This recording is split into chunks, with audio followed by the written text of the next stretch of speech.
congressman's office to his senator's office. Space is at a premium on Capitol Hill, so most of the offices are smaller than you'd expect. But that doesn't deter his staff, which is young and energetic. The biggest thing that I've learned is how you treat other people all the time, which is, as he says, everybody is our friend, and we treat them as how you would like to be treated. How old is he? Isaacson's office gives some clues about how much family is one of the most important facets of his life. There's a stuffed elephant given to him by his wife, pictures of his 3 kids, his grandchildren, and an old war bond in his sister's name hangs on the wall.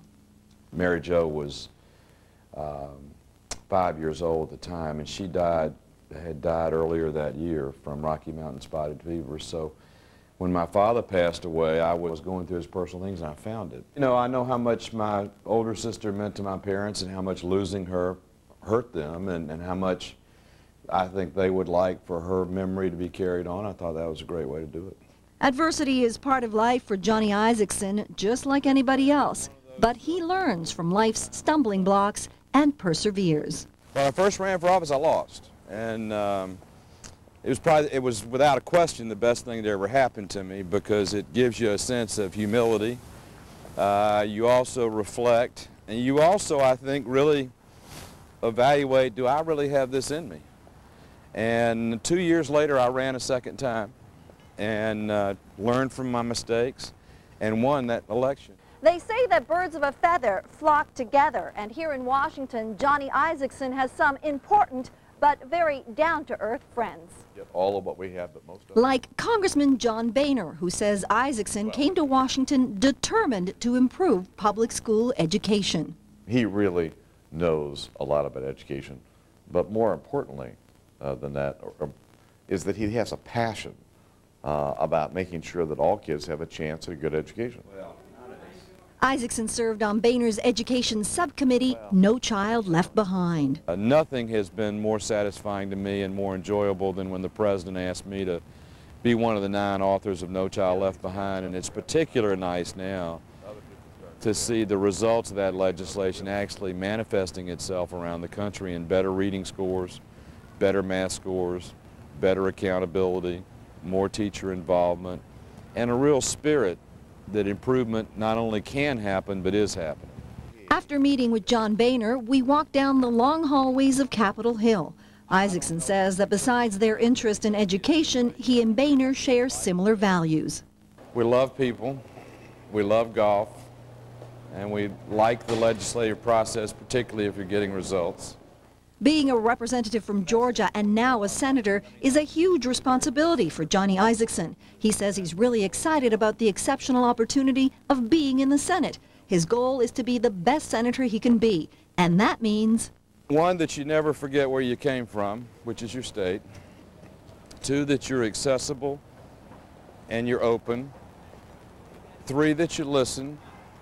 And 4, when the interest of your state is at stake, you are outspoken, hardworking, and vigilant to see to it that your state is represented. When Isakson isn't working hard on Capitol Hill, he's doing everyday chores. David Vitter from Louisiana and I both have small 1-bedroom efficiency apartments in a little building here on the Hill. And about every Wednesday night, we're in the basement in the coin-operated laundry doing our underwear about 10 or 11 at night, just like everybody thinks it's a glamorous life, and it is a wonderful life, but we're taking care of all the same things everybody else does, washing our clothes, keeping our apartments clean. Absolutely, I wouldn't miss it. There's an underground world on Capitol Hill. That is a basement connection from the representatives' and senators' office buildings to the Capitol. And that's how many people that work there get around, which means a lot of walking. I wear a pedometer on my waist, and it is not uncommon at the end of the day to have between 5,000 and 7,000 paces on that pedometer. When the Senate is in session, Johnny Isakson will spend about 4 days a week in Washington, but on weekends he'll fly back to Georgia, where life is just as busy, but in a different way. Because it's so interesting, and it leads up to that period of time. Despite his very busy professional schedule, for the past 28 years, Johnny Isakson has been teaching Sunday school. And so lo and behold, they look over at Zachariah. The children that have gone through Johnny's 6th grade Sunday school program have come back to the church as adults, and occasionally I will hear one comment about how much that Johnny's class meant to them and how his teaching the Christian principles of life have made a big impression upon them. He was speechless till the baby was born. Isaacson's internal motivation, what grounds him in his life, is a spiritual connection rooted in his faith, which also drives him to public service and teaching Sunday school.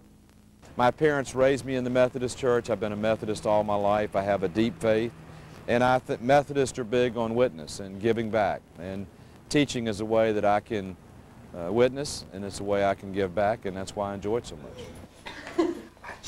Another of Isaacson's joys are his grandchildren, his children, and his wife of 36 years, Diane. She says her husband's motivation to be in public service is to help people. This desire to make a difference and change things for the better. Do the most good for the most people. And one learns a lot about Johnny Isaacson by talking to his children. He always made us think through any decision or any, when we were in college, if we needed more money, I always felt like you had to come prepared with a PowerPoint presentation to explain why you needed this and what you were going to use it for and where it was going to go. So I use that in everyday practices as well before I go into anything, just to make sure that all the questions are answered and you're prepared. He always likes to quote Mark Twain, and Mark Twain said, "You do what's right. You'll surprise a few, you'll amaze the rest." His son John says the lessons he will pass on to his own children are those he observed made his father so successful. Persistence, tenacity. His political career is 30 years long, and to see the last 15 years and the twists and turns that it's taken, the only way he would have the success he's had is if he had the tenacity and the persistence to keep going. At 60, Johnny Isaacson is set to keep going as a freshman senator, a new challenge which he'll take on with his long-established strong family and religious values. I think if an individual goes through life with good support from the family, they're a trusting person, and they develop relationships throughout their life with people that are meaningful, they'll have a happy and successful life. And for his part in Washington, Johnny Isaacson will be working to make sure his constituents have successful lives and that future generations do as well. There are lots of times in there when I'm getting ready to vote where the thing that flashes in your mind is the face of one of those grandchildren. I mean, you really realize that the decisions we're making are so important for their future. For the Georgia Business Report, I'm Marina Colby in Atlanta.